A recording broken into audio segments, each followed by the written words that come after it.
cervicales, 12 son torácicas o dorsales y 5 son las vértebras lumbares. En la parte inferior, continuando la columna, se encuentra el sacro y el coxis. Lo que vamos a ver hoy son las vértebras cervicales.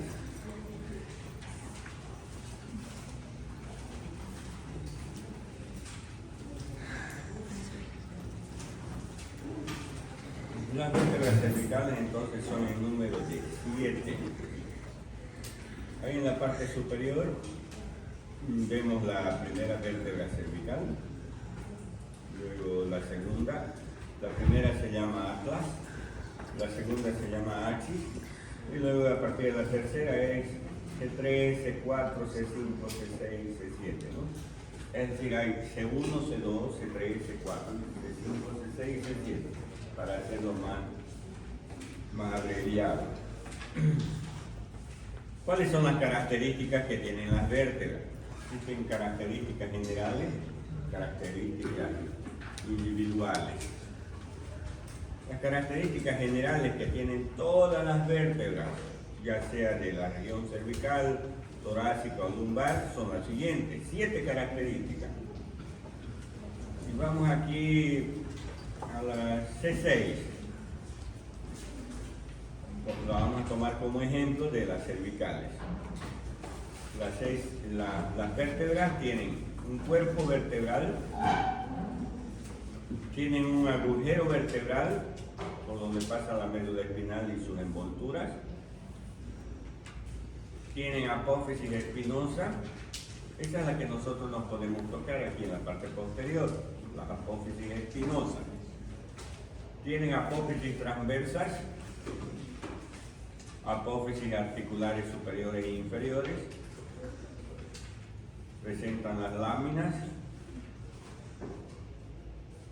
Las láminas son las que unen las apófisis transversas a las apófisis espinosas y presentan los pedículos que unen las apófisis transversas y articulares al cuerpo vertebral. Esas son las características generales que todas las vértebras tienen, ya sea cervical, torácica, lumbar. Ahora, ¿por qué se caracteriza? ¿Cómo reconocemos una vértebra de la región cervical? El cuerpo es pequeño. El cuerpo es pequeño. En la cara superior presenta unos pequeños ganchos, se llaman ganchos o apófisis semilunares. El agujero vertebral es de forma triangular. La apófisis espinosa se divide en dos en su parte final, es decir, es bifurcada o bituberculosa. La característica también que las apófisis transversas presentan un agujero, se llama agujeros transversos, por donde pasa la arteria vertebral y el nervio vertebral o nervio de Franco y Franco. Luego las apófisis articulares superiores que se articulan con las apófisis articulares inferiores de la vértebra suprayacente, y también tenemos las apófisis articulares inferiores que se articulan con las superiores de la vértebra infrayacente. Esas son las características. Además, las apófisis transversas tienen un tubérculo anterior y un tubérculo posterior.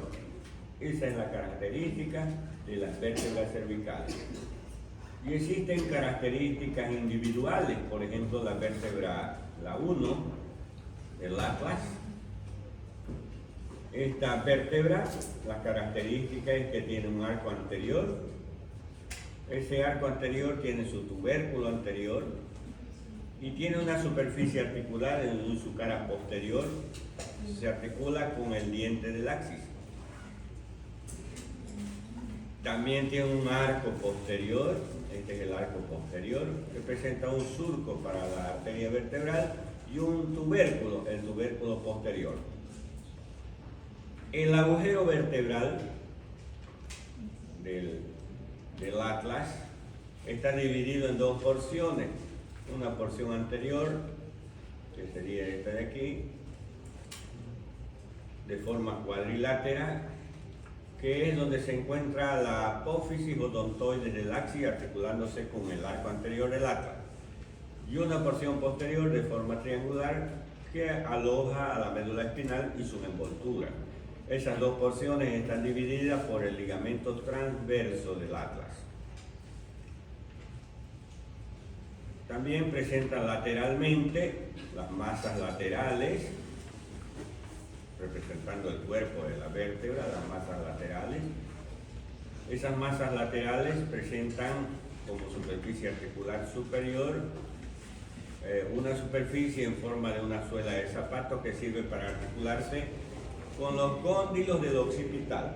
Igual los cóndilos del occipital tienen la misma forma, formando la articulación atlanto-occipital. Y en la cara inferior se va a articular con la cara superior del axis. Y también presenta agujero transverso en su apófisis transversa para la arteria vertebral y el nervio. La segunda vértebra es el axis. El axis, ¿qué características tiene? Presenta un cuerpo y en la cara superior del cuerpo presenta la apófisis odontoide o diente del axis que se articula con la cara posterior del arco anterior del atlas.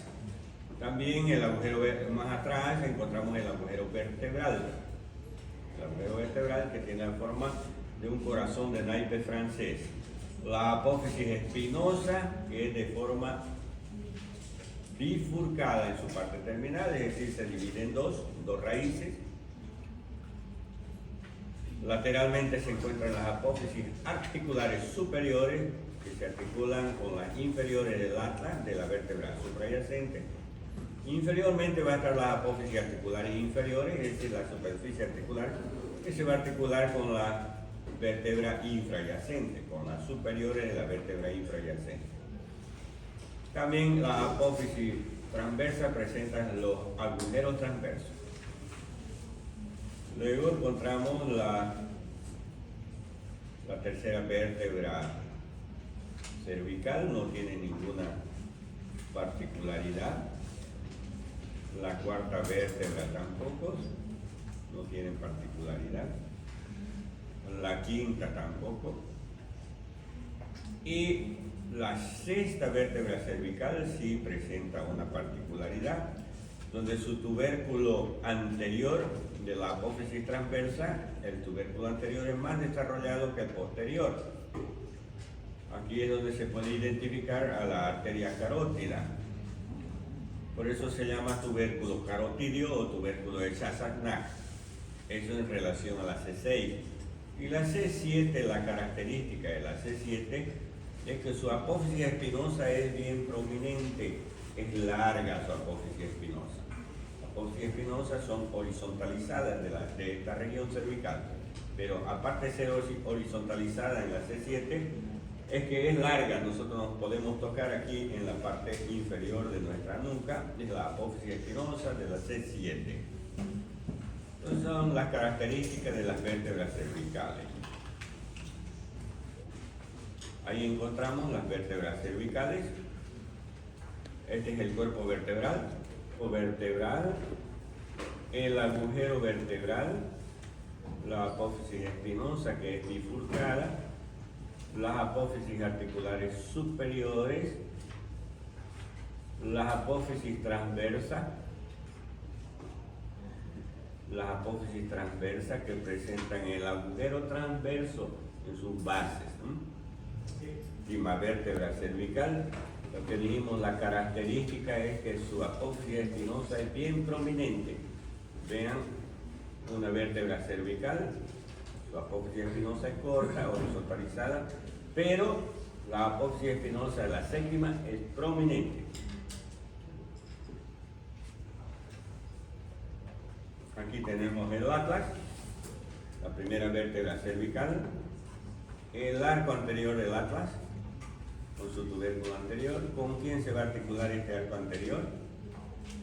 Con la apófisis odontoide del axis. El agujero vertebral, que está dividido por el ligamento transverso en una porción anterior, cuadrilátera, y en una porción posterior, triangular. El arco posterior del atlas con su tubérculo posterior y el surco vascular para la arteria carótida. y las masas laterales del atlas, que presenta superficies articulares. Si ustedes ven la superficie articular en forma de una suela de zapato en su cara superior, ¿no? Para el occipital. Y la apófisis transversa con el agujero transverso. Aquí vemos también arco anterior, arco posterior, las masas laterales, pero esto es una vista inferior. Esta es la superficie articular inferior del atlas. ¿Con quién se va a articular esta superficie articular inferior?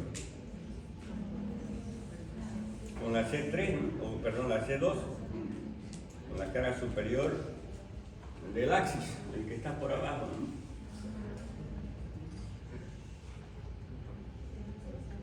Esa es la articulación atlantoaxial, es lo que les decía, la articulación atlantoaxial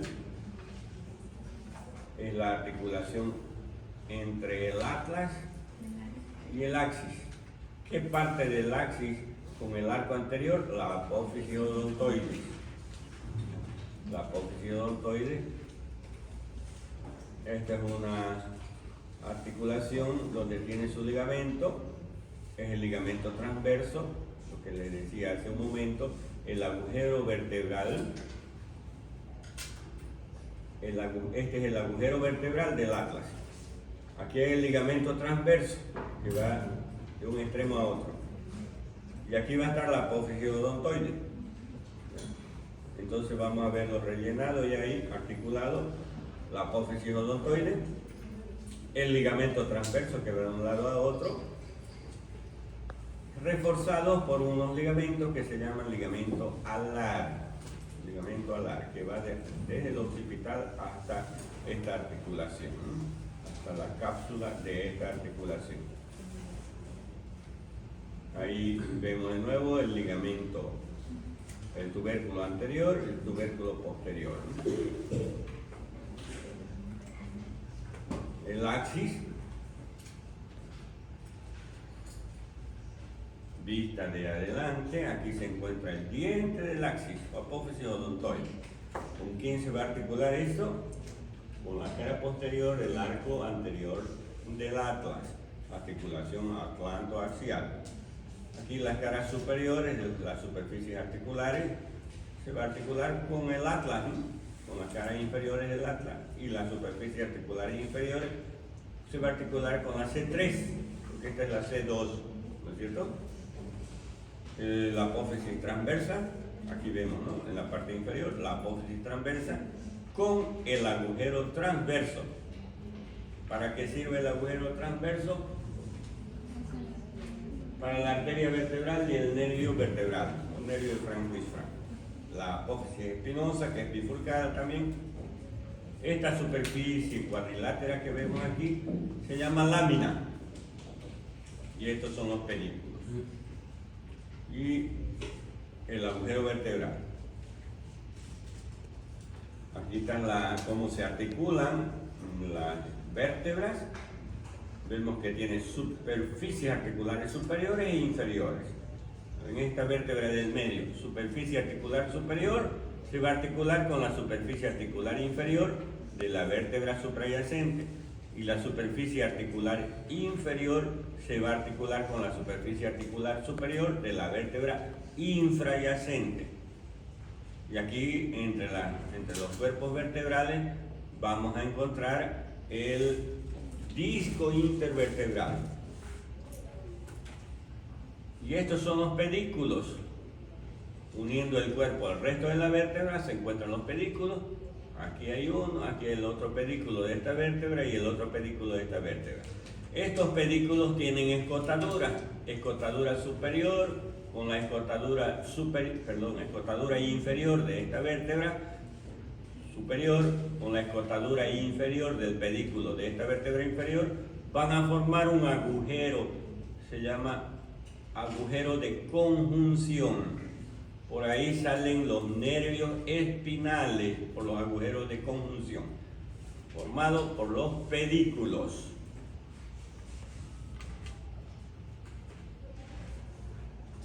Visión lateral de las vértebras cervicales vemos que tiene una convexidad hacia adelante las vértebras cervicales y una concavidad hacia atrás. ¿Qué vértebra es esta que está en la parte superior? ¿Quién? El axis, ¿no? Faltaría el atlas aquí, ¿correcto? Con su arco anterior aquí que se articula con la apófisis odontoide. Entonces aquí se vértebra cervical 2, luego el 3, 4, 5, 6, 7, ¿no? Las 7 vértebras cervicales. Aquí entre las vértebras, entre los cuerpos vertebrales va a estar el disco intervertebral. Y la característica de estas vértebras cervicales en su cuerpo, que en su cara superior presenta los ganchos o apófisis semilunares.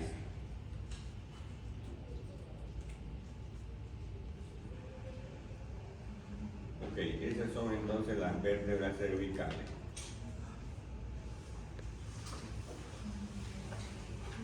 ¿Cuáles son los límites del cuello? Ya lo hemos hablado en la anterior clase. ¿Quién lo sabe?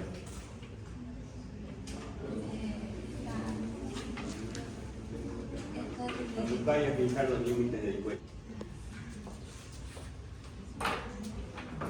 Es rojo. Voy a borrarlo esto. ¿Dónde está la mandíbula? Aquí, ¿no? Superiormente, borde inferior de la mandíbula, hasta la inserción en la apófisis mastoide del músculo esternocleidomastoideo, ¿lo ves? Anteriormente, la línea media, ¿no? ¿Sí? Inferiormente, clavícula. Y posteriormente, podemos tomar el músculo, ¿qué músculo es este? Trapecio. Borde posterior del trapecio. Ahí. O si vamos a la nuca, a la parte posterior, prolongamos esa línea a través de la línea nucal superior, ¿no es cierto?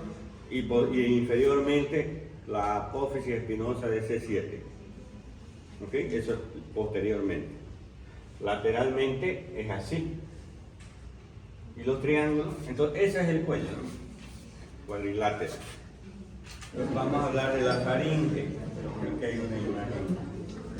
A ver aquí. Antes de hablar de la faringe, ya que está ahí. Bueno, ya sabemos el cuello, ¿no? Ahora, los triángulos. ¿Qué músculos tenemos que tener en cuenta para los triángulos? A ver, 3 músculos. Miren, ¿no? Este, esternocleidomastoideo. ¿Otro? Homoioideo. ¿Y el otro? El digástrico. ¿Ya? Y lógicamente atrás el trapecio. ¿Ya? Entonces, ¿cuántos músculos miden? 1,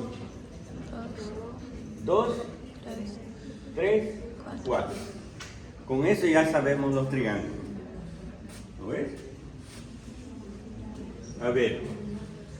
Triángulo anterior. ¿Cómo sería el triángulo anterior? Vamos aquí. Borde inferior hasta la apófisis mastoide. La inserción del esternocleidomastoideo, ¿no? Anteriormente, la línea media, ¿correcto? Y posteriormente, La parte anterior del esternocleidomastoideo. hay el triángulo anterior, ¿no? ¿Sí?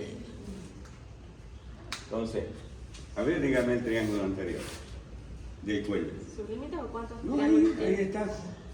¿Los triángulos que tengo? No, el triángulo anterior, lo que está pintado ahí. Su límite. Mírenlo. Ahí. El triángulo anterior del cuello está formado por arriba. El triángulo anterior del cuello está formado en su borde, en la pared superior por el borde inferior de la mandíbula y termina en la apófisis mastoide. Muy bien. En la línea lateral, No, en la línea anteriormente. anteriormente está la línea media. Muy bien. Y Y la posteriormente. parte posterior está formado por el borde posterior del músculo anterior. Borde anterior, ¿no? del esternocleidomastoideo, así. Y el triángulo posterior,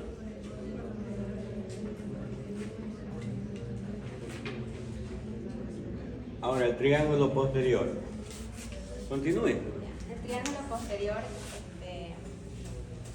está por la pared posterior, está con el borde superior del músculo esternocleidomastoideo. Pared anterior, borde posterior, ¿no? Del externo. En la pared inferior está formado por el borde superior de la clavícula. Ya, la parte superior de la clavícula, la parte media. Y en el borde posterior está con el borde superior del trapecio, del músculo trapecio, anterior del músculo trapecio. Yo no sé qué es lo que pasa.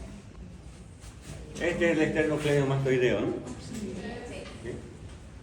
Aquí es triángulo posterior. Este es el homoioideo que pasa por detrás del esternocleidomastoideo y termina en el hueso hioide. Aquí está el hueso hioide. Músculo digástrico. ¿Correcto? Ya. Miren, aquí se forma un triángulo, otro triángulo y otro triángulo. ¿Qué se llama este triángulo? Carotidio.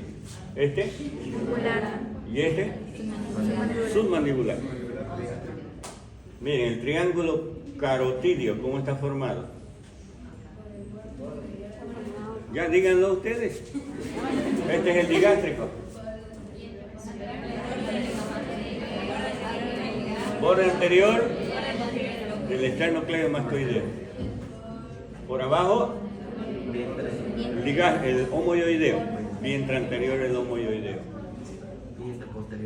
Y el vientre posterior del digástrico. ¿Ya? ¿Y este triángulo de aquí? Submandibular. ¿Sí? O submaxilar, ¿cómo está formado? Vientre anterior y vientre posterior del digástrico. Por arriba, ¿quién? La mandíbula. La mandíbula, el maxilar inferior. ¿Sí? Y este triángulo muscular, ¿cómo está formado? Línea media. Homoioideo y digástrico, ¿no? Por eso les digo solamente mentalizarse. O el homoioideo, el digástrico, el esternocleidomastoideo y aquí atrás va a estar el trapecio, ¿no? Con el triángulo que se divide en dos, ¿no? ¿Qué? En este de aquí, ¿qué se llama este triángulo? ¿Qué? Submandibular. Aquí atrás, ¿no ves? Está la parótida. ¿Sí? ¿Recuerdan o no? ¿En qué triángulo se encuentra la glándula submandibular? Ahí también, en ese mismo triángulo. ¿En qué triángulo se encuentra la arteria carótida? La vena nuclear. En el triángulo carotidio. Ahí está el triángulo carotidio, ¿no? ¿Cuál de estos triángulos se encuentran los músculos suprayoideos? Aquí en este de aquí, triángulo submentoniano o suprayoideo también se llama. Cada uno de estos triángulos o estos triángulos anteriores y posteriores, con el anterior que se divide en cuatro, ¿no es cierto? Tienen un techo y un piso y tienen los lados. ¿Me entienden? Los lados son los que hemos descrito ahorita. El homoioideo, el esternocleidomastoideo, la mandíbula, borde inferior. Esos son los lados. Un conducto músculo membranoso que se va a continuar con la vía digestiva, porque debajo de la faringe, continuándose, se encuentra el esófago, forma parte del tubo digestivo, ¿no? Entonces, la faringe, continuación con el esófago. Se extiende desde la base del cráneo, desde aquí, ¿no?, hasta la C6. Ya saben, cuando decimos C6, ¿qué significa, no? Forma de embudo, dice Rubier, este dice urceolada, como los pétalos de la flor. Es decir, angosto arriba, angosto abajo y en medio dilatado. Esa es la forma que dice textil. Dimensiones, aquí la tenemos. 13 a 15 centímetros de longitud. Transversal 4 a 5 centímetros. Antero-posterior 2 centímetros en la porción nasal y 4 en la porción bucal. Es decir, es más ancha, ¿no? Entonces la faringe, por delante de la faringe se encuentra en el cuello la laringe. La laringe. Este de aquí es la laringe y este de aquí es la faringe. Todo esto de aquí. Ya. Aquí está la boca y aquí las fosas nasales. Entonces la faringe, como vamos a ver después, tiene una porción nasal o rinofaringe. Ese de aquí. Aquí van a estar las coanas, ¿no? Es decir, las coanas se van a continuar con la faringe. Y aquí en la rinofaringe van a estar los orificios de desembocadura de las trompas auditivas, ¿no? Trompas de Eustaquio o trompas auditivas. ¿De dónde vienen las trompas auditivas? De la caja del tímpano, del oído medio. Por eso muchas veces cuando viajamos en avión, por la gravedad, por la presión, el aire se va al oído. Por esta comunicación que existe entre la rinofaringe y el oído medio, a través de la trompa. O muchas veces infecciones en la faringe, una faringitis, puede infectar también el oído, debido a esa comunicación que existe. Producir una otitis. O una otitis media, del oído medio, también infectar la faringe por esa comunicación. Viajan los gérmenes a través de esa comunicación. Entonces, esto de aquí sería la rinofaringe. Y esta sería la bucofaringe, es la que comunica la boca con la faringe. Dividiendo la rinofaringe con la orofaringe, se encuentra esto de aquí. ¿Qué se llama esto? Velo del paladar. Velo del paladar. La parte posterior, recuerdan, este es el paladar. Se divide en dos, paladar duro. Y aquí en la parte posterior, paladar blando. Ese paladar blando recibe ese nombre de velo del paladar. Velo del paladar. El paladar duro es los huesos, ¿no? La apófisis palatina del maxilar y la lámina horizontal del palatino. Hasta aquí. Eso es hueso. Pero de aquí para atrás ya se encuentra el velo del paladar. Ya es blando, ya no hay hueso. Aquí hay músculo. Hay varios músculos. Periestafilino interno, periestafilino externo. El músculo es la úvula, el palato estafilino y el glosoestafilino. Entonces son músculos del velo del paladar. Tensor del velo del paladar también, ¿no? Entonces, dividiendo la rinofaringe con la bucofaringe, está en el velo del paladar. Y luego hay una porción que se comunica con la laringe, se llama laringofaringe. Vean, tres porciones: rinofaringe, bucofaringe y laringofaringe. Laringofaringe. Cuando nosotros introducimos el alimento, va a llegar aquí a la faringe, no llega hasta la laringe, hasta las fosas nasales, porque este de aquí tapa, ¿no? El velo del paladar. Y luego viene el alimento y no llega hasta la laringe porque hay un cartílago que se llama epiglotis, que sirve para evitar que el alimento vaya a la laringe, es decir, a las vías respiratorias. No puede ir a las vías respiratorias si no comenzamos a toser, ¿no? Si va hasta la vía respiratoria. Y luego el alimento se va a continuar con el esófago, ¿no? Hasta el estómago, intestino, etc. Entonces, por delante de la faringe se encuentra la laringe a nivel del cuello y la boca y la fosa nasal. Y por detrás de la faringe que se encuentra la columna vertebral. Este espacio que hay entre la faringe y la columna vertebral se llama espacio retrofaríngeo. ¿Ya? Aquí hay inclusive una membrana prevertebral, con en realidad que forma la pared posterior, ¿no? de la faringe. ¿Ya? Entonces, por detrás, con la columna vertebral y la membrana prevertebral formando el espacio retrofaríngeo.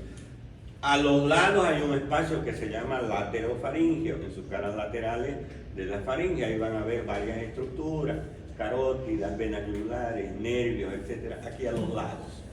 ¿Ya? Ese es el espacio laterofaríngeo.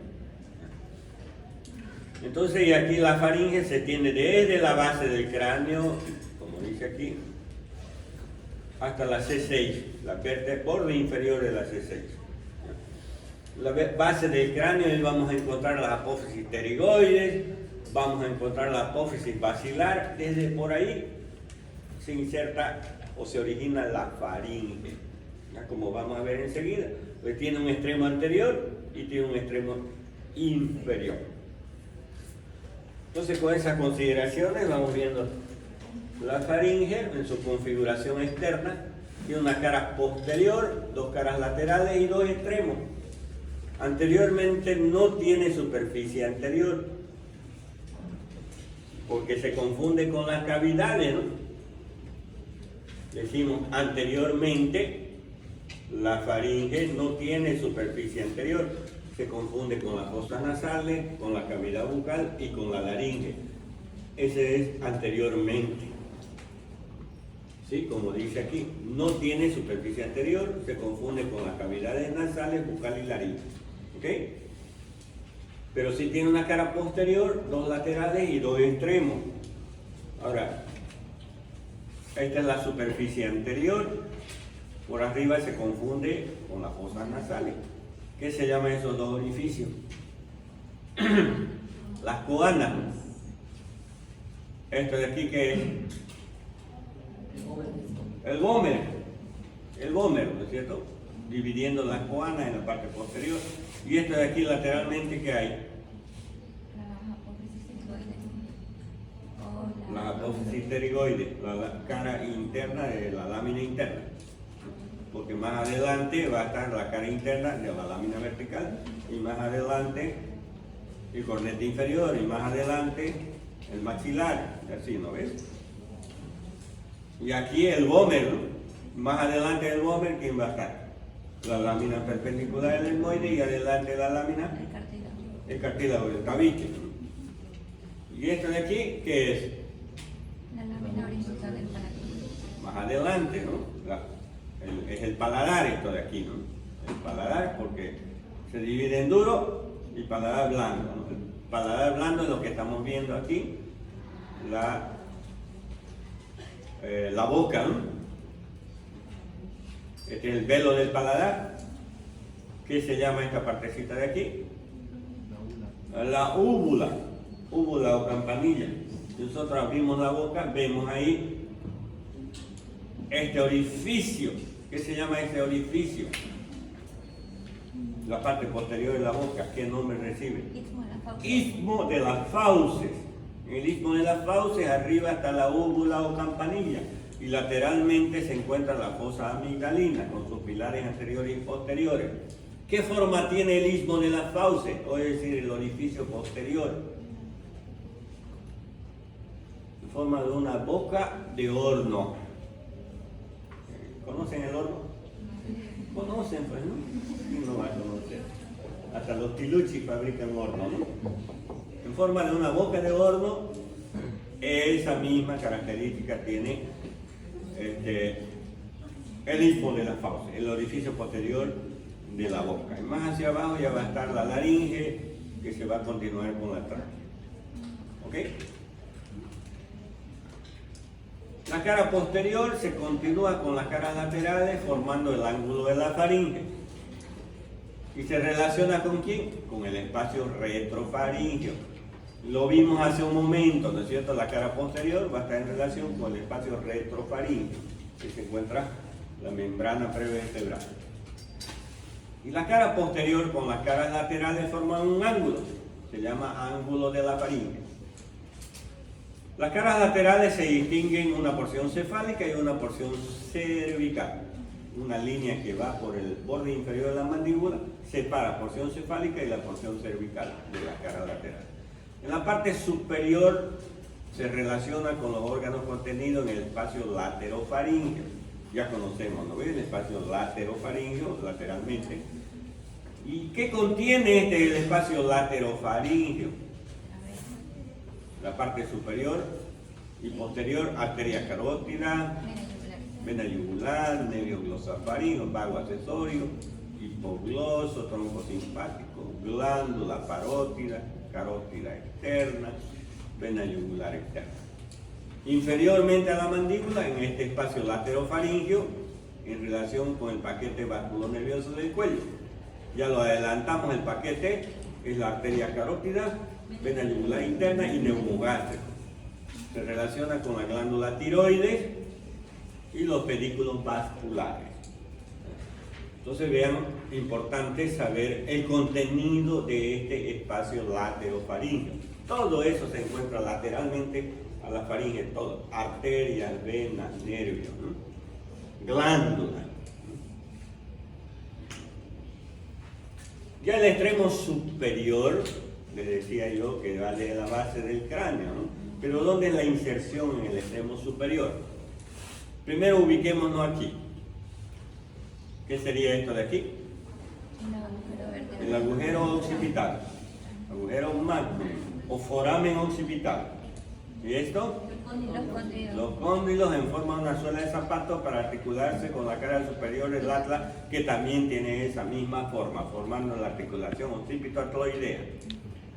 Por delante del agujero magnum se encuentra la apófisis basilar.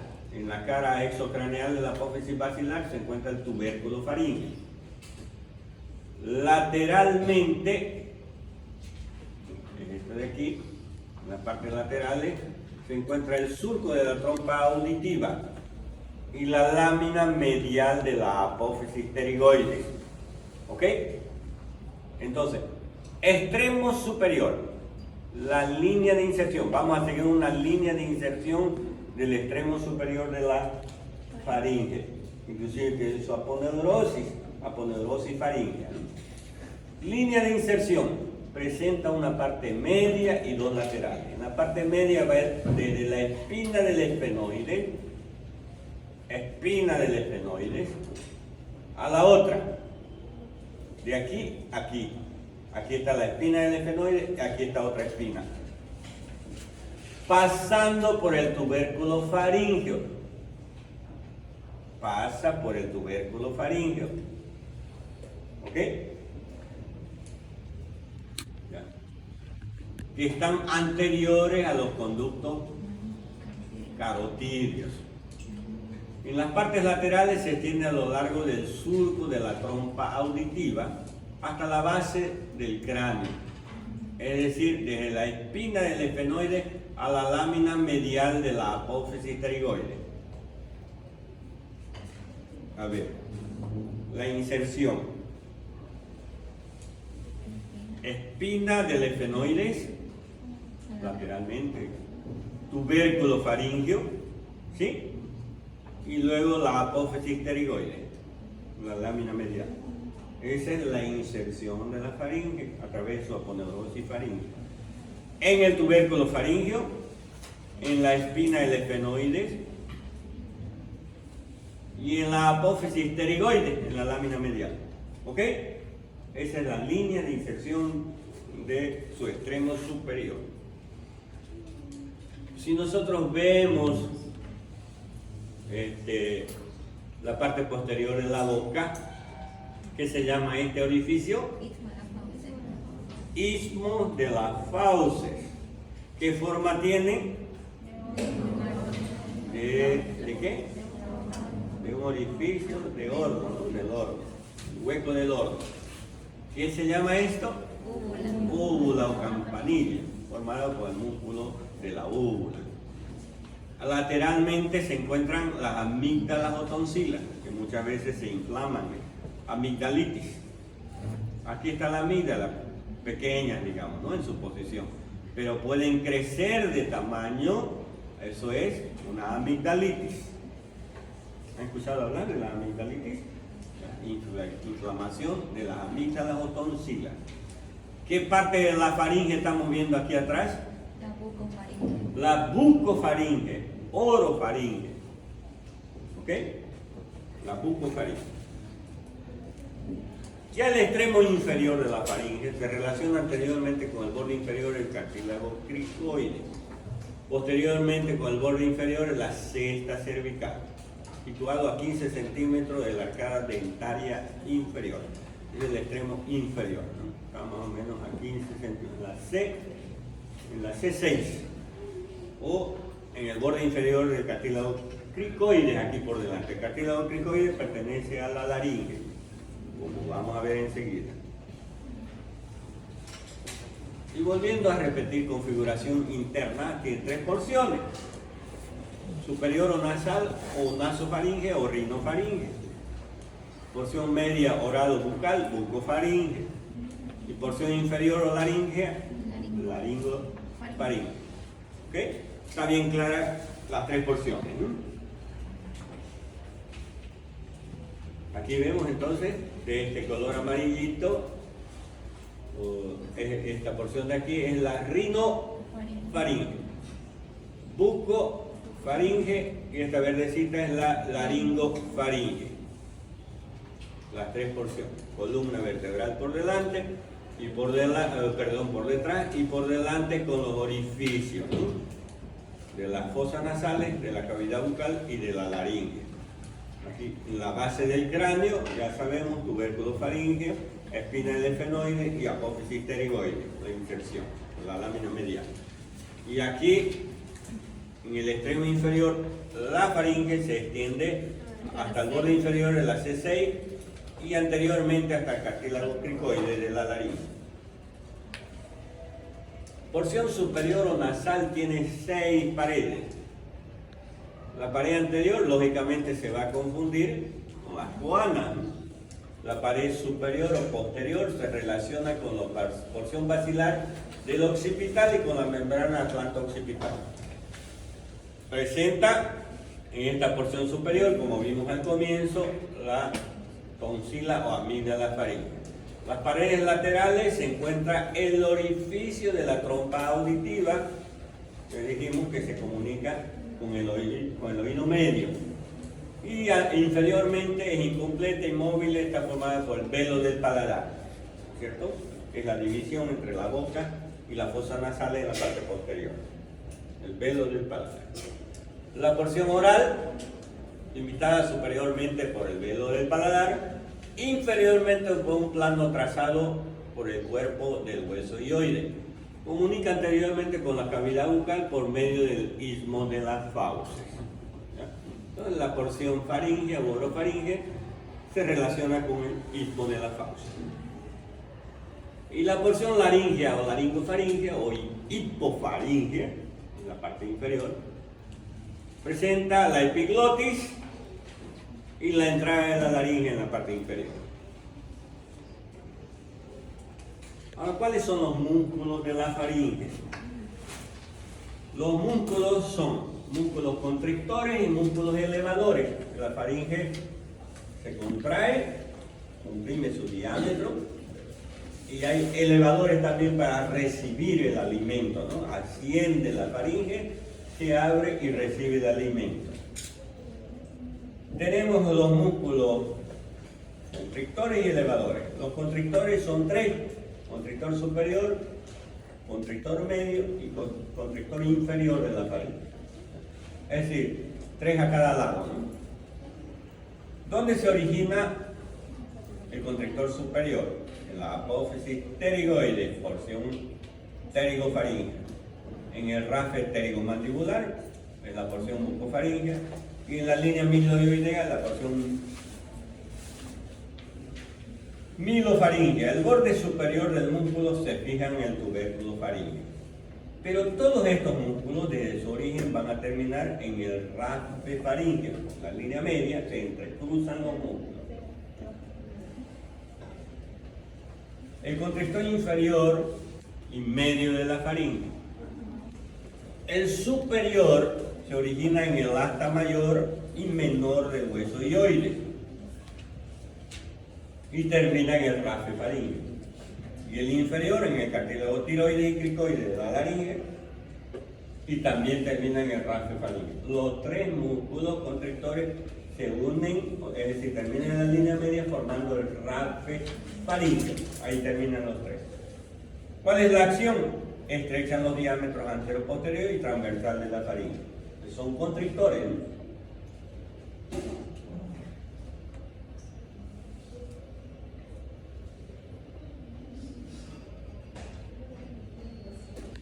Los músculos elevadores, palatofaríngeo, estilofaríngeo y petrofaríngeo.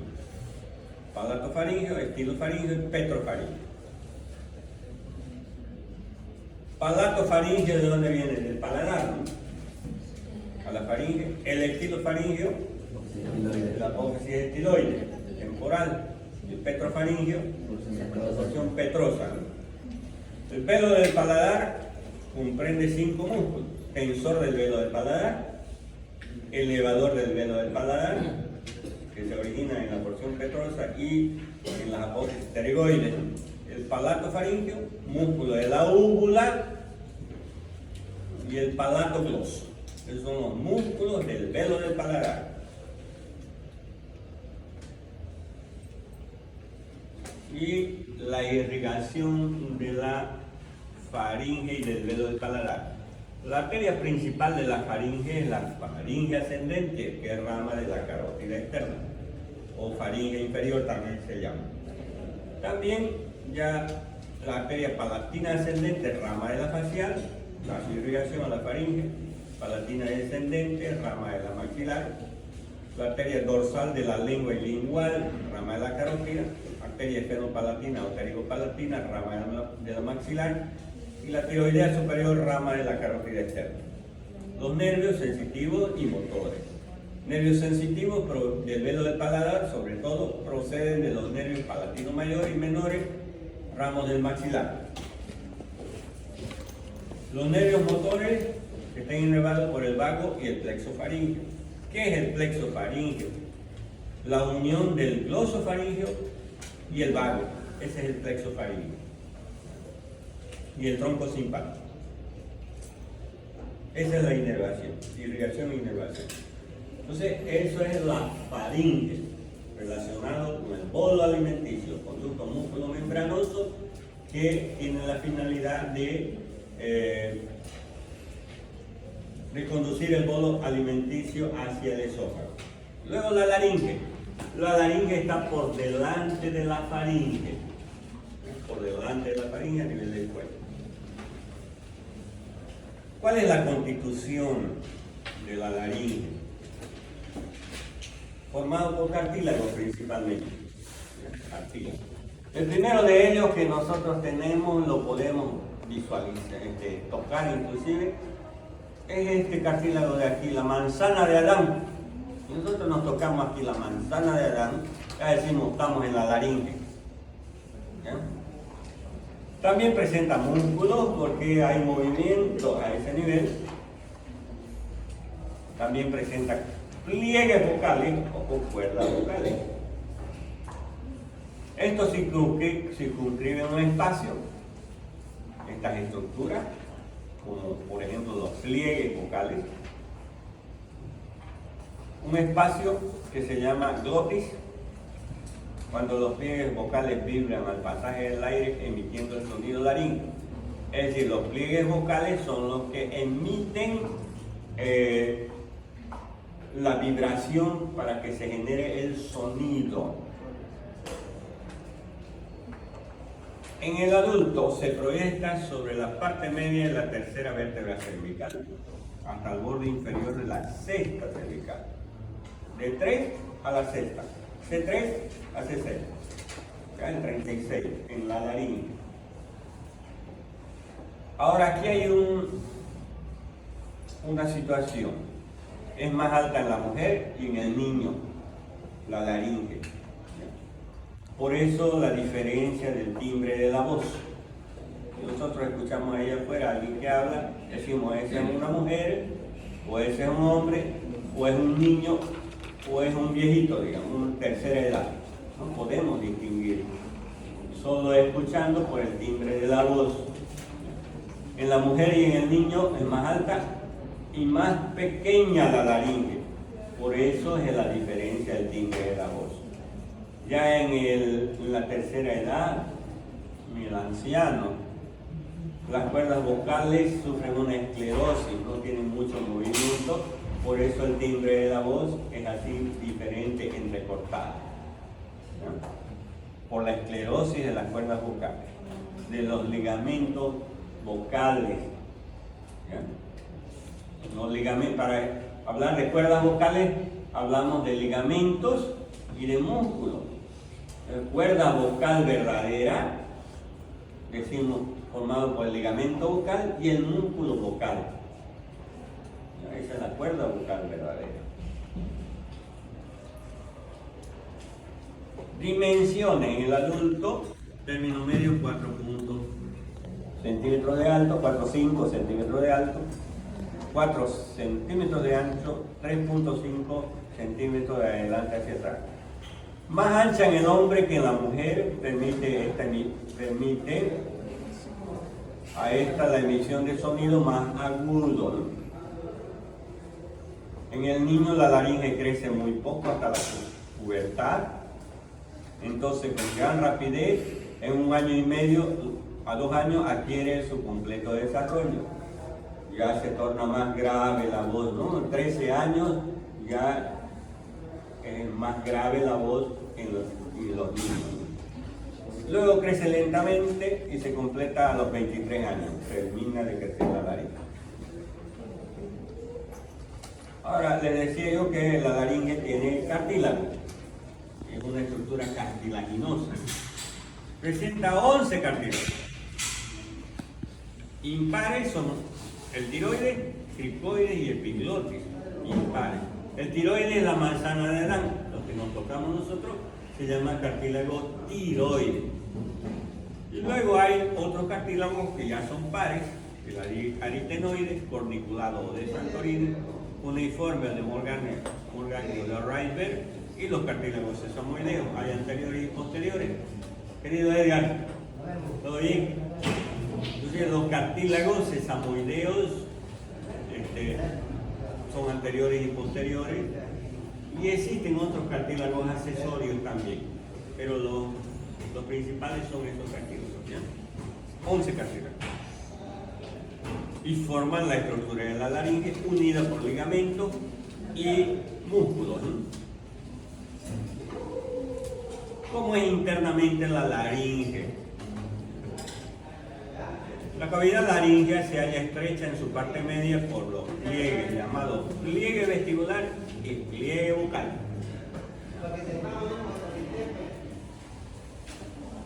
Pliegue vestibular en la parte superior y pliegue vocal en la parte inferior.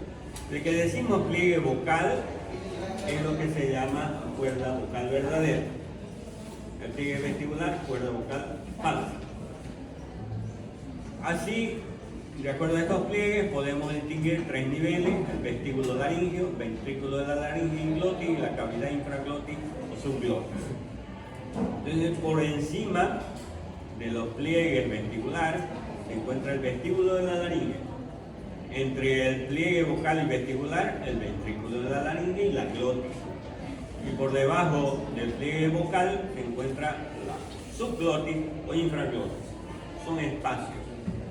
En medio está la glotis. ¿Ok? En medio está la glotis. Entonces aquí tenemos, por ejemplo, la cavidad laríngea, Aquí se encuentra el pliegue vestibular, está en la parte superior. ¿Sí? Pliegue vestibular. ¿Qué cuerda vocal es el pliegue vestibular? Falsa. ¿Cómo está formado el pliegue vestibular? Ligamento vestibular y una membrana laríngea. Abajo se encuentra el pliegue vocal, es este de aquí. El pliegue vocal, ¿cómo está constituido? El ligamento vocal y el músculo vocal. Y delimitando lateralmente se encuentra el ventrículo de la laringe, entre los dos pliegues, ventrículo de la laringe. Aquí, en esta otra imagen, vemos la glotis entre los pliegues vocales, pliegue vestibular y pliegue vocal. Y aquí la glotis entre los pliegues vocales o cuerdas vocales verdaderas, ¿no? La glotis.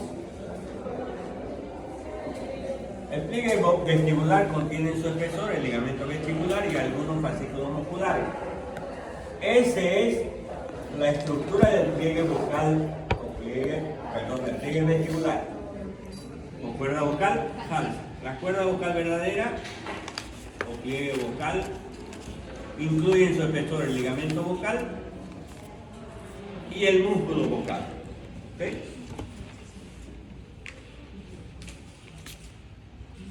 Y aquí tenemos los cartílagos, ¿no? Vamos identificando los cartílagos. Este cartílago se llama tiroides. Por detrás del tiroides hay uno que sobresale y el hueso hioides se llama epiglotis. Este es el hueso hioides. El hueso hioides se une con el tiroides a través de esta membrana tiroidea. Membrana tiroidea. Tiroides. Por debajo se encuentra el cricoides. El cricoide. Recuerdan que es el límite anterior de la faringe, ¿no? Y ya más por debajo se encuentra la tráquea. Esto es viendo de adelante, vista anterior. ¿Ya? ¿Qué se llama esta membrana? Tiroidea. Inclusive tiene orificios para los vasos que vienen a inervar y irrigar a la laringe, arterias laringes. ¿Cómo se llamaría esta membrana de aquí? Cricotiroidea. ¿Y esta membrana? Cricotraqueal. Bien, 3 membranas, ¿no? Si miramos desde el posterior, esta es una vista posterior. Aquí está el cartílago tiroides, ¿no? Cartílago tiroides. Inclusive tienen astas el cartílago tiroides. Astas mayores, astas menores y 2 láminas laterales y un ángulo que se forma entre las láminas laterales, el ángulo entrante. En ese ángulo que se forma en la parte anterior, en la parte posterior del cartílago se encuentra este otro cartílago. Se llama cartílago epiglotis. Y vean que sobresale al hueso hioide. Si lo miramos de adelante, vean cómo está sobresaliendo al hueso hioide. El epiglotis. Luego aquí se encuentra el cartílago cricoide. En la parte superior del cricoide se encuentran otros cartílagos. Cartílago aritenoide. Y encimita, miren, el cartílago aritenoide, el corniculado. Vean entonces la ubicación que tienen estos cartílagos, ¿no? Entonces, cartílago tiroides, cricoides y epiglotis. Vemos de adelante. Tiroides, aquí abajito, cricoides y encima el epiglótico. Ahora, si vemos por detrás, ya vemos de nuevo la cara posterior ya del tiroides, la cara posterior del epiglotis, pues tiene una cara anterior y posterior. El cartílago cricoides, esto es ya la tráquea, ¿no? Cricoides, encima del cricoide, es decir, unido al cricoide, ¿no? La parte superior, aritenoide Y el más chiquitito, corniculado. Y ya alrededor de la tráquea vamos a ver otros que son determinados por ligamentos y músculos, son los sesamoideos. Pero esos son los principales y esa es la ubicación de los cartílagos. Si nosotros vemos el cartílago, este es el tiroides. El tiroides tiene una lámina izquierda, una lámina derecha. En el borde superior de la lámina se encuentra una escotadura, la escotadura tiroidea superior y abajo la escotadura tiroidea inferior. Y aquí la prominencia laríngea. Lo que nosotros nos tocamos aquí adelante es la prominencia laríngea. ¿Ok? Prominencia laríngea. En la parte posterior encontramos el asta superior que se une al hueso hioide a través del ligamento tiroideo. Tiroideo. Inferiormente se encuentra el asta inferior. ¿Con quién se une el asta inferior? Con el cricoides. Con el cricoides. Con el cuerpo del cricoides. Esa es la descripción que tiene el tiroides si lo vemos por fuera, y si lo vemos por dentro, es decir, por su cara posterior, este es el ángulo que decimos nosotros, el ángulo entrante, formado por las láminas derecha e izquierda. Aquí se va a situar ¿qué cartílago en este ángulo? El epiglótico, el cartílago epiglótico. Aquí está el asta inferior, que sería este de aquí, que se une al cricoide, y el asta superior que se une aquí mediante un cartílago al hioide.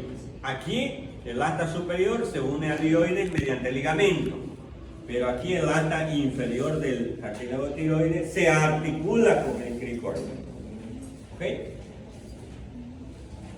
Aquí está el cricoide, ya por debajo. Tiene la forma de un anillo el cricoide, formado por una lámina posterior y un arco anterior. Lámina posterior y arco anterior. La lámina posterior inserta a músculos, el cricotiroideo posterior. ¿Y con quién se va a articular? Con el cartílago tiroides, ¿no?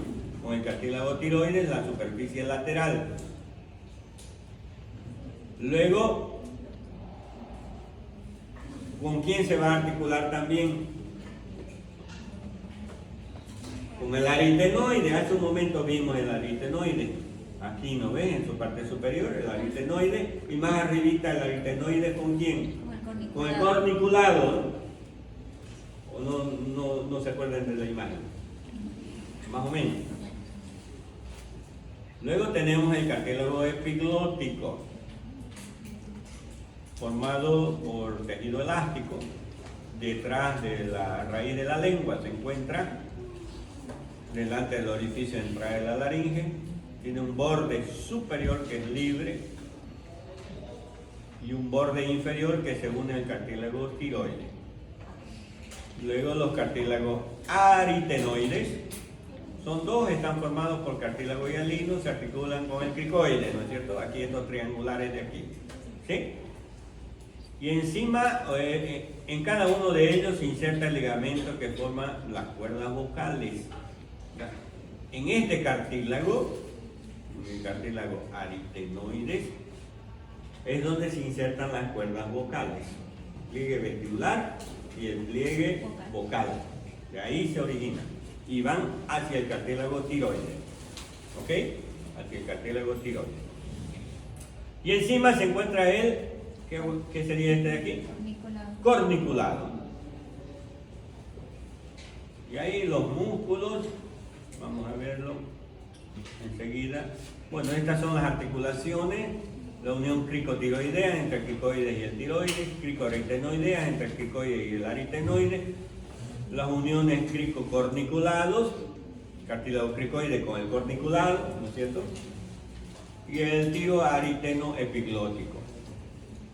Los ligamentos, tenemos ligamentos vocales, es el tiroaritenoideo inferior. Estos ligamentos constituyen el esqueleto fibroso de cada uno de ellos, junto con el músculo vocal, forman los pliegues vocales o cuerdas vocales inferiores o verdaderas. ¿Ok? Entonces el ligamento vocal es el ligamento tiroaritenoideo inferior. Ese es el nombre. Va del cartílago tiroides al aritenoides. Y el pliegue vestibular, el tiroaritenoideo superior. Recuerdan las cuerdas vocales superiores o vestibulares, las inferiores vocales. Tiroaritenoideo superior e inferior. Por la ubicación. Forman el armazón de los pliegues vocales, estos ligamentos o cuerdas vocales superiores o falsas, ¿no? No tienen músculo vocal, no tienen movimiento, ¿no?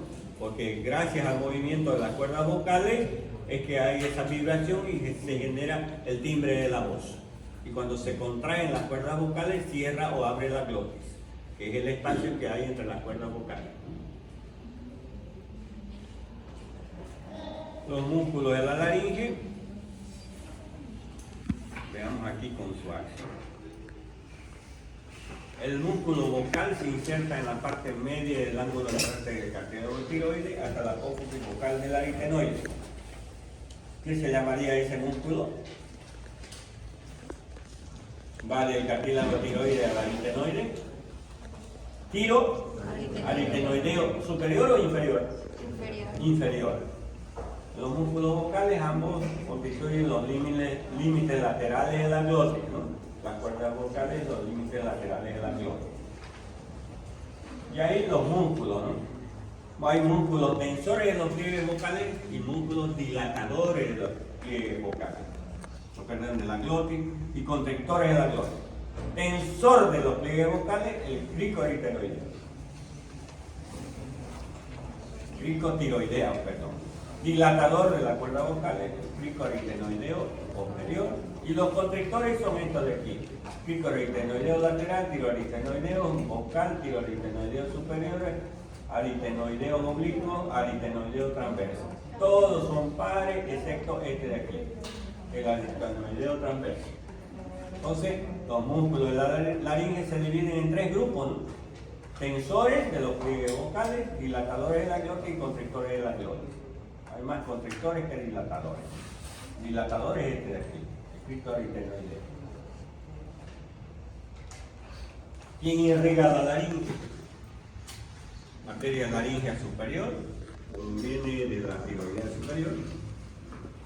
La arteria cricotiroidea, la rama de la laringe externa, es también una rama de la tiroidea superior. Y la laringe inferior nace de la arteria tiroidea inferior. Es decir, las arterias laríngeas, superior e inferior sobre todo. Los linfáticos, corriente venosa, las venas superiores y venas inferiores. Las venas superiores constituidas por una vena laríngea superior que termina sea directamente o bien por intermedio del tronco venoso tirolingofacial en la yugular interna. Y la inferior, la vena laringe inferior, es drenada por las venas tiroideas inferiores al tronco brachiocefálico. Hay también linfáticos de la parte supraglótica, de la parte glótica y de la parte infraglótica. Son los linfáticos de la laringe. Y finalmente la inervación de la laringe. Nervio laríngeo superior que se origina de la extremidad inferior del ganglio inferior del vago con el espacio retroestiloideo, perfora la membrana tiroidea hacia la parte posterior y se divide en ramos anterior, posterior y comunicante. Entonces vean ustedes la inervación de la laringe,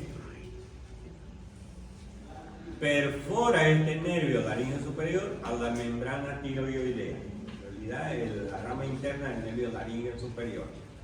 Por eso les decía yo que la membrana tiroidea tiene un orificio, ¿no? Sirve de entrada de ese nervio. Son los nervios laringeos. Existen los nervios laringeos superior y el nervio laríngeo inferior recurrente.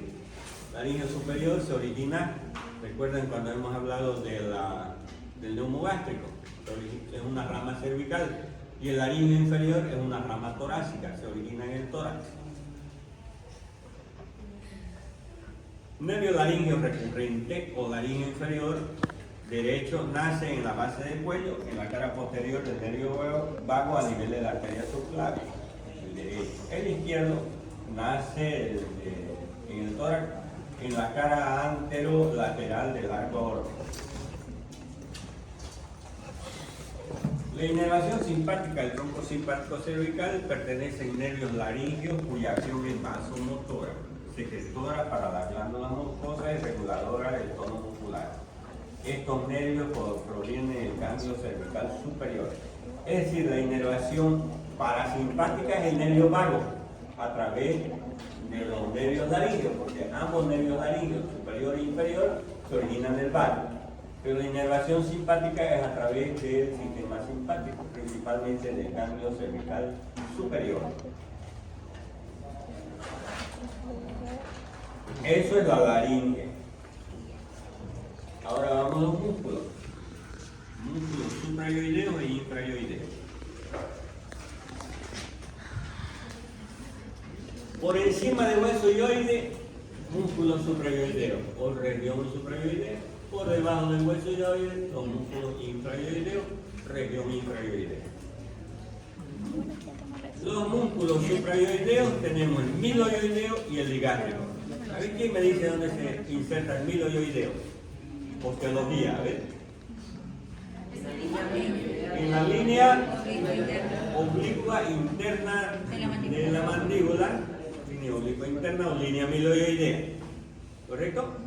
Por debajo en el hueso yoide y por su borde posterior en el rastre pterigomaxilar. Pero en la línea media estos músculos se unen y forman el rastre miloyoideo. Esa es la inserción del miloyoideo y forma el piso de la boca. El piso de la boca. ¿Sí? Músculo digástrico. ¿Quién me dice dónde se inserta el músculo digástrico? ¿Y qué quiere decir? Dos vientres. Un vientre posterior y un vientre anterior. El músculo digástrico, el vientre posterior, ¿dónde se origina? En la ranura digástrica. En la ranura digástrica. Muy bien. De la apófisis mastoide del temporal. Muy bien. ¿Y el vientre anterior? En la fosita digástrica. La fosita digástrica de la mandíbula, ¿no? La fosita digástrica. Esos dos vientres se unen y terminan en el hueso yoide. ¿Ya? Así. Como una verga. Doctor, una pregunta. ¿Hay un tendón intermedio del digástrico? Si no me equivoco? Sí, es el tendón intermedio del digástrico, como usted mismo dice. Aquí está el vientre posterior, el vientre anterior, y aquí uniendo los dos vientres se encuentra el tendón intermedio. Igual que el homoyoideo. El homoyoideo tiene dos vientres, superior e inferior, o interno o externo, y se une mediante una porción intermedia. ¿Ya? Entonces, ¿quién inerva el miloyoideo? A ver, nervios paracraneales. ¿Qué nervio? ¿Ah? ¿Qué par craneal primero?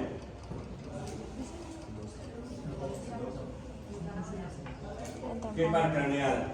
El nervio temporobucal de la mandíbula, que es el trigemio. El trigemio. Ya, muy bien. ¿Qué? ¿Seguro que es el trigemio?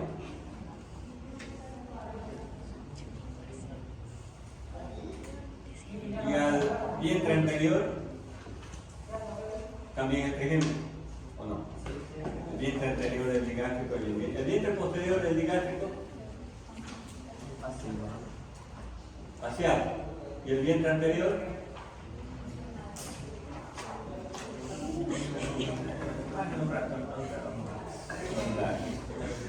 Genioideo. ¿De dónde se origina el genioideo? De las apófisis Geni superior e inferior. Ah, no, inferior. inferiores y termina en el hueso yoide, ¿no? Genioideo. Estiloideo. El ramillete rival. De la apófisis estiloide y termina en el hueso yoide. Los infrayoideos tenemos el esternoioideo. Se origina en el esterno, termina en el hueso yoide. Esternotiroideo. Se origina en el esterno y termina en el hueso yoide. Tiroideo se origina en el cartílago tiroide y termina en el yoide. Y el homoyoideo, aquí es lo que me decía su compañera, igual que el digástrico, aquí está el homoioideo. Aquí se origina en el borde superior de la escápula, vientre inferior, tendón intermedio y vientre superior, o interno podemos decir, que termina en el hueso hioide. Este músculo ya saben que forma parte de los triángulos, ¿no? Un músculo importante que delimita los triángulos. ¿Ok? Existen otros músculos importantes como el esternocleidomatoideo. Origen del esternocleidomatoideo. Esternón cleido, mastoide y línea nucal superior del occipital. Cuádriceps de la cabeza. 4 porciones. Externo, cleido, matoideo, occipital. Es el cuádriceps de la cabeza. Delimita los triángulos de la división del anterior y posterior. Y luego tenemos los músculos escalenos. ¿Ya? Escaleno anterior, escaleno medio y escaleno posterior. Eso ya se encuentra en una región. Perdón.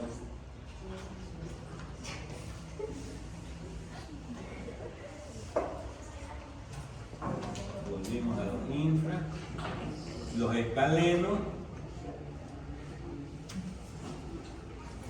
Acción y inervación. La acción de los músculos infraioideos hacen descender el hueso hioide, porque todo termina en el hueso hioide. Y la acción de los supraioideos bajan la mandíbula o elevan el hueso hioide dependiendo de dónde tomen su punto de acción. La inervación supraioideo, vientre posterior del digástrico y estiloioideo facial. Vientre anterior del digástrico por el nervio miloioideo, rama del trigémino. Genioideo por el hipogloso. Y el miloioideo por el nervio miloioideo del trigémino. Y los infraioideos, el asa y el hipogloso, que es la unión del plexo cervical, una rama del plexo cervical con el nervio hipogloso. La mayoría de los infraioideos. Y los músculos escalenos. Los músculos escalenos, aquí los tenemos en la región lateral profunda del cuello. Escaleno anterior, escaleno medio y escaleno posterior.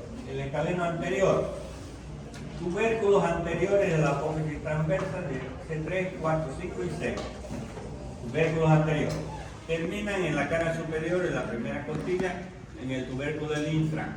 Entonces aquí están tubérculos anteriores de C3, 4, 5 y 6 y termina en la cara superior de la primera costilla en el tubérculo del infra.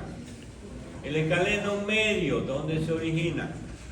En los tubérculos anteriores de C2, 3, 4, 5, 6 y 7, aquí hasta la 7, y termina también en la cara superior de la primera costilla al lado del escaleno anterior.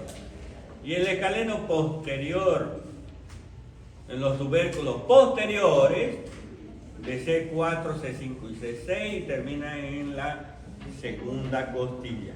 Los dos primeros en la primera costilla, el escaleno anterior y medio, y el escaleno posterior en la segunda costilla. Vienen de la región cervical. Son inspiradores, porque elevan las costillas, rotan e inclinan la cabeza también. Es la acción de estos músculos escalenos. Y como ven ustedes aquí entre los escalenos, se encuentran unos espacios, se llaman espacios interescalénicos.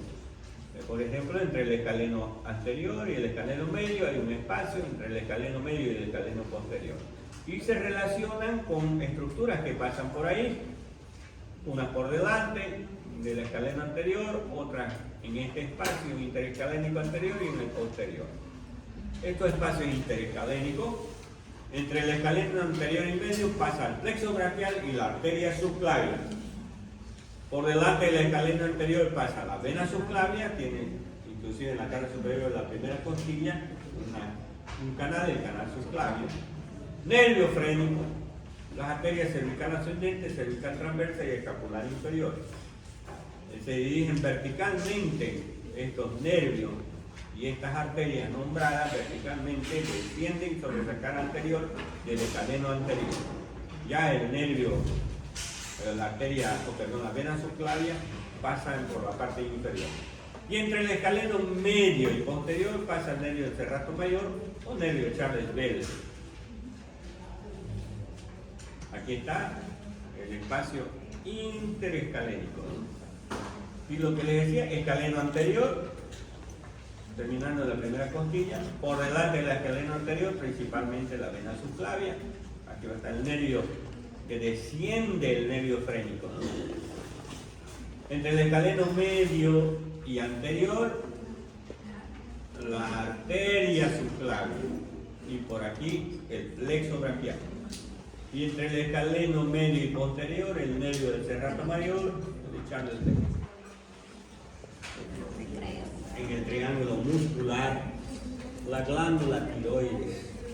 La glándula tiroides es una glándula de secreción interna, es una glándula endocrina. Situado en el tercio inferior del cuello, anteriormente a la laringe y a la tráquea. Presenta para este estudio dos lóbulos laterales y un lóbulo o una estructura en la parte media que se llama istmo. El istmo de la glándula tiroides es el que une a los lóbulos laterales. Esta glándula tiroides es muy importante porque produce hormonas tiroideas, la T3 y la T4. ¿Ya? Hormonas tiroideas. Las hormonas tiroideas son importantes para el metabolismo. La disminución en la secreción de hormonas tiroideas se origina el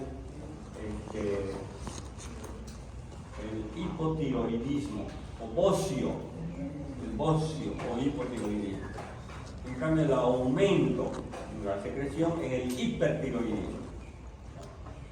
Existen esas dos patologías, el hipotiroidismo y el hipertiroidismo. Cuando hay hipotiroidismo o bocio, la glándula crece, inclusive grandota se vuelve aquí. ¿Ya? Eso es el bocio. Nosotros la podemos palpar nuestra glándula tiroides. Hacemos al paciente, nos vamos por detrás del paciente o de la persona, como ven ustedes ahí. Si nos vamos por detrás, podemos palpar a la glándula tiroides con nuestros dedos. Podemos sentirla, ¿ya? Pero no crecida. Si ya está crecida, estamos hablando ya de bocio, ¿no? De bocio. Una mujer que tenga hipotiroidismo y se embarace, el niño puede nacer con retraso mental. Entonces, las mujeres, antes de embarazarse, tienen que hacer un examen de glándula tiroides para ver si sus hormonas tiroideas están bien. Pues si tienen hipotiroidismo, tienen que hacer tratamiento para compensar eso y recién poder tener hijos. ¿Ya? Pero si no tienen hipotiroidismo y tienen un hijo o hija, puede nacer con retraso mental.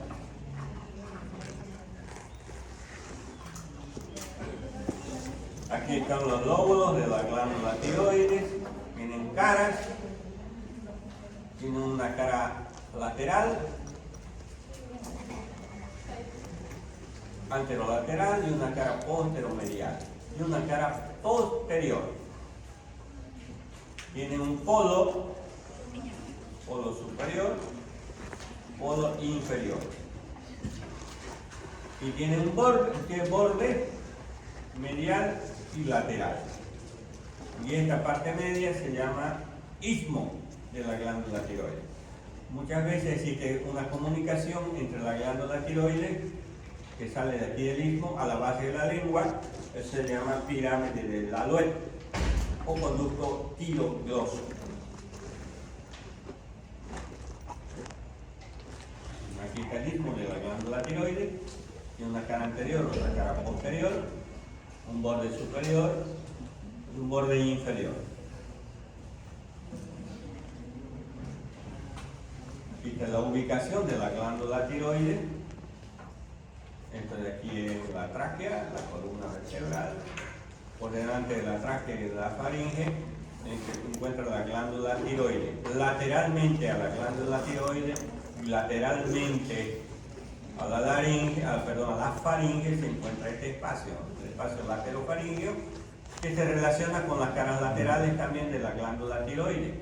Aquí se encuentra arteria carótida, vena yugular interna, y aquí en medio, en este ángulo diedro que forma la arteria y la vena, se encuentra el nervio. ¿Qué nervio? Neumogástrico, es el paquete baculonervioso del cuello. Ok. ¿Quién irriga la glándula tiroides? Las arterias tiroideas, superior e inferior. Ok, eso es. Luego la aorta descendente o torácica. Del arco aórtico nacen 3 ramas, como ven aquí. 3 ramas. En el lado derecho, tronco brachiocefálico, que da origen a la carótida primitiva o común derecha y la subclavia derecha. Del lado izquierdo del callado o del arco aórtico nace la arteria carótida común izquierda y la arteria subclavia izquierda. Las carótidas, estas de aquí, se irrigan la cabeza y el cuello, pero las subclavias van a irrigar a los miembros superiores, ¿ya?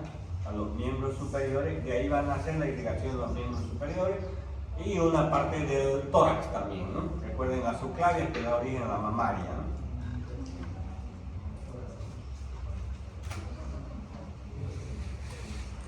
Entonces, bien, las arterias carótidas, por la parte lateral del cuello, y lateralmente al borde superior del cartílago tiroides, se dividen las carótidas comunes en carótida interna y carótida externa. En la división de estas carótidas existe un ocultamiento que se llama seno carotidio y un grupo de células que vienen con células nerviosas que constituye el globus carotidio. Eso es a nivel de la división de las carótidas. ¿Para qué sirve el seno carotidio? El globus carotidio sirve para regular la presión arterial. Es un vasoreceptor. Eso se denomina vasoreceptor. Regula la presión arterial. ¿Okay? La arteria carótida externa sigue su recorrido. Se introduce a la región parotidia, recuerden, está dentro de esa región. Y ahí se va a dividir a nivel del cuello del cóndilo de la mandíbula en 2 ramas terminales, la arteria maxilar interna y la temporal superficial. Ya la maxilar interna se introduce a la fosa infratemporal, hace su recorrido en la fosa infratemporal y internamente en la fosa pterigomaxilar o pterigopalatina, ¿no? En el fondo de la fosa infratemporal. Una preguntita, doctor, disculpe, perdón. ¿Esa fosita pterigomaxilar o pterigopalatina, hay alguna diferencia de lo mismo? Son sinónimos solamente, porque está formada por el maxilar, la apófisis pterigoide y el trasfondo de la parte, o sea, de la cara externa de la lámina vertical del palatino. Bueno, la lámina vertical tiene 4 porciones: sinusal, maxilar, interpterigomaxilar y pterigoidea. Esa parte interpterigomaxilar del palatino es el que forma el trasfondo de la fosa pterigomaxilar o pterigopalatina, por eso se llama también así. ¿Ya? Pterigomaxilar, la apófisis pterigoide que está por detrás y en la tuberosidad del maxilar por delante. Y en el trasfondo, en la parte interna, la lámina vertical del palatino. O es pterigomaxilar o pterigopalatina. ¿Ok? Algunos le dicen seno-palatina también, porque arriba está la cara inferior del cuerpo del esfenoide. La arteria carótida externa, en su recorrido,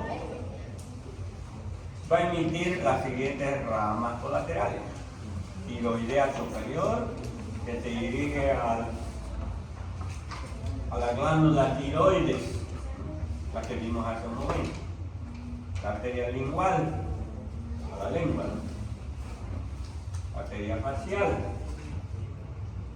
La arteria facial cabalga aquí el borde inferior de la mandíbula y se hace ascendente en la cara y va a ir a terminar, viene por la parte lateral de la comisura de los labios, primero la región lateral del mentón, parte lateral de la comisura de los labios, el surco nasolabial y termina en el ángulo interno de la órbita a través de la rama terminal de la arteria facial, que es la arteria angular, se anatomosa con la rama terminal de la oftálmica, la arteria dorsal nasal, que es rama de la oftálmica. Ahí se une la facial con la oftálmica, en el ángulo interno del globo ocular. En su recorrido esta arteria facial va a dar numerosas ramas, la arteria pterygoidea, arteria que irriga al pterygoideo medial especialmente, la arteria palatina ascendente que irriga especialmente a la faringe, la arteria submandibular que irriga la glándula submandibular, la arteria submentoniana, la arteria labial inferior para el labio inferior, la arteria labial superior para el labio superior, la arteria del tabique que irriga el tabique nasal, la arteria del ala de la nariz que irriga esta región y termina mediante su rama terminal la arteria angular anatomosándose con la rama terminal de la oftálmica en el ángulo interno de la órbita. Ese es el recorrido de la arteria facial. Es muy importante esta arteria porque va a irrigar a la cara, ¿no? Doctor, eso sería más que todo por lo que hay en la comunicación, ¿no? Lo que es el sistema de la arteria carótida interna, ¿no? Es la comunicación. Lo que dice su compañero, hay dos arterias, carótida interna y externa. La interna se introduce a la cavidad craneal por el conducto carotídeo. ¿Recuerdan el conducto carotídeo? Que está en el peñasco, en la cara posterior inferior del peñasco. Ahí está el orificio externo del conducto carotídeo y la arteria carótida llega a las caras laterales a través de la parte lateral del agujero ragado anterior, el foramen lacerum. Hace un recorrido por las caras laterales del cuerpo del esfenoide, un recorrido en forma de una S itálica, que se llama el sifón carotídeo, y es envuelto por una estructura nerviosa, el sistema simpático. El sistema simpático y una membrana de la meninge envuelven a la glándula, a la arteria carótida, y una rama terminal que es la arteria esfenopalatina que se introduce por el conducto esfenopalatino para llegar a las fosas nasales, a irrigar las fosas nasales. Y la maxilar va a dar en su recorrido 5 ramas colaterales superiores, inferiores, 2 anteriores, 2 posteriores y una rama terminal que es la esfenopalatina. Ya la arteria tiroidea superior va a dar origen en su recorrido otra rama de la carótida a la arteria externomastoidea, laringea superior y sus ramas terminales, rama interna, externa y posterior. Irriga la laringe, la faringe, a los músculos de la región tiroidea y principalmente a la glándula tiroides.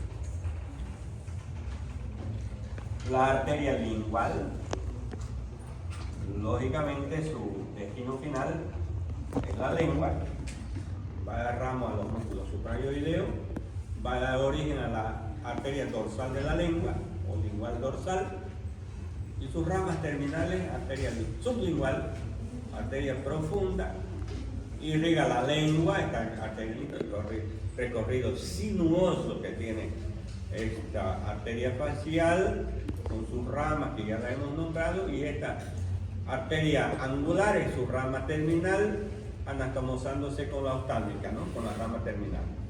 Irriga la cara principalmente, a la amígdala, al paladar, a la glándula submandibular, porque es contenido de la región submandibular, ¿no? A los músculos de la mímica facial, ¿no? La arteria occipital que se dirige a la parte posterior, da rama a la región mastoidea, rama auricular, al pabellón auricular, externocleidomastoideo, irriga el músculo. A la región occipital existe una rama meningea y una rama descendente a la región de la nuca. Irriga el cuero cabelludo, músculos, el nervio facial, con la arteria estilomastoidea, vean de dónde se origina esta arteria. Irriga la cara interna del pabellón auricular, la piel del hélice, antihélice, tegumento, región mastoidea, glándula parótida, músculos digástricos y otros músculos. Faringea, irriga la faringe, al paladar blando y a la meninge y al oído, ¿no? Arteria temporal superficial que se divide en sus dos ramas terminales, frontal y parietal, y ramas colaterales, la arteria facial transversa, arteria cigomático orbitaria y arteria temporal media. Y la arteria maxilar, que es la rama terminal, lo que les decía que se divide en 15 ramas colaterales. Ascendentes, 5, son estas de aquí. Descendentes, 5. Las ascendentes, timpánica, meninge media, meninge menor, temporal profunda, media temporal profunda anterior, las ramas descendentes, alveolar o dentaria inferior, malceterina, bucal, pterigoidea, palatina descendente, las ramas anteriores, alveolar e infraorbitaria, y las ramas posteriores, arteria pterigoidea y la arteria pterigopalatina. Y la rama terminal es la esfenopalatina. Ya se lo van a aprender esto muy bien porque hay un memotécnico, ¿no? Esta es la arteria carótida común. Esta dilatación se llama el globus carotidio, los senos carotidios. Regula la presión arterial, como les decía.